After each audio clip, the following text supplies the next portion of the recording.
Hello, Beshi! Sharing with you this short video wherein pinasyal nga po namin ulit si Theo Boy sa SM Jensen. This is his third time actually.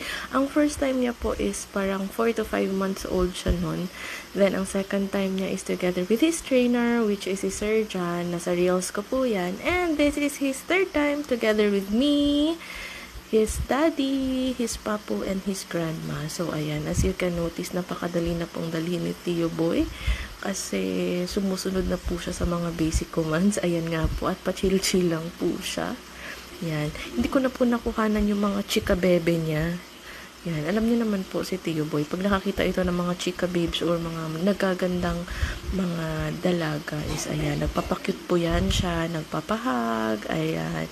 And then, ayan, nakapag-picture din po kami sa kanya. O, diba? Hindi na po talaga siya mahirap dalhin. And, nakakapagpa-picture na po kami sa kanya ng matino. So, ayun lang po, malaki din po ang pasasalamat namin kay Sir John na tinuruan niya po si Theo. And of course, tinuruan niya po kami kung paano po namin i-handle ang aming Theo Boy. O kita nyo naman, diba? Napaka-cute. At syempre, may iwan nyo na rin po siyang mag-isa para makapag-picture taking. Pero, hinawakan ko po ang tali dyan, baka makatakbo. Alam nyo naman. And yan po ang kanyang mga solo pics. So, yun lang po mga beshies. Thank you for watching. Please do share. Bye!